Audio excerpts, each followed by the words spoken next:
வணக்கம் டீச்சர்ஸ். இன்னைக்கு வீடியோவில் டெட்டை பற்றி ஒரு முக்கியமான ஒரு நியூஸ் வந்திருக்கு. ஸோ அதான் பார்க்க போகிறோம். இந்த பத்திரிகை செய்தி என்ன சொல்லுது அப்படின்னு பார்த்தீங்கன்னா, டிஆர்பி மூலமாக கொடுத்துருக்காங்க. இப்போ கரண்ட்டாக ஒர்க் பண்ணுற டீச்சர்ஸ் டெட்டு முடிக்காத சில பேர் இருக்காங்க. 2010க்கு அப்புறம் அவங்க ப்ரொமோஷன் ஆகிருக்கலாம், இல்லை 2010க்கு அப்புறம் அவங்க வந்து அழகு விட்டு அழகு மாறுதல், இந்த மாதிரி சில நிர்வாக மாறுதல் அந்த மாதிரி ஏற்பட்டிருக்கலாம்.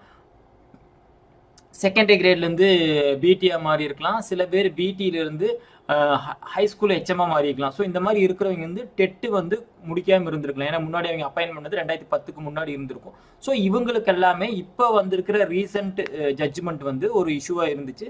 ஸோ அதை சரி பண்ணுறதுக்காக நிறையா நம்ம சங்கங்கள் வந்து நிறைய ரெப்ரசன்ட் பண்ணியிருக்காங்க.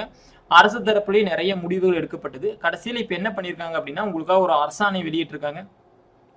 இந்த அரசாணை என்ன பண்ணுது அப்படின்னு பார்த்தீங்கன்னா, இடைநிலை மற்றும் பட்டதாரி ஆசிரியர்கள் மற்றும் முறைப்படியான தகுதி தேர்வுகள், இது வந்து ஒரு சிறப்பு தகுதி தேர்வுகளை நடத்த போறாங்க. இது வந்து 3 டைம்ஸ் நடத்த போறாங்க. சப்சிக்வெண்டா 2026 நடத்த போறாங்க. ஃபர்ஸ்ட் வந்து ஜான்வரியிலையும், செகண்ட் ஜூலை, அடுத்தது டிசம்பர் ஆகிய 3 மாதங்களையும் நடத்துறதுக்கான ஆணை வெளியிட்டிருக்காங்க.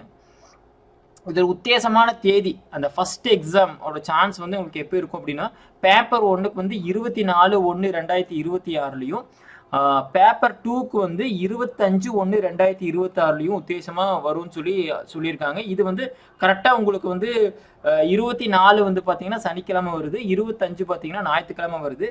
இதோட அறிக்கை வந்து உங்களோட ரிப்போர்ட் வந்து நோட்டிஃபிகேஷன் வந்து உங்களுக்கு நவம்பர் மாதம் கடைசிக்குள்ளே கொடுக்குறேன்னு சொல்லியிருக்காங்க. மேலும் இதே மாதிரி உங்களுக்கு எக்ஸாம் வந்து ஜூலை 2026லையும் டிசம்பர் 2026லையும் நடத்துறதுக்கு முயற்சிகள் செஞ்சுருக்காங்க. அதுக்கும் அறிவிப்புகள் வரும்னு சொல்லியிருக்காங்க.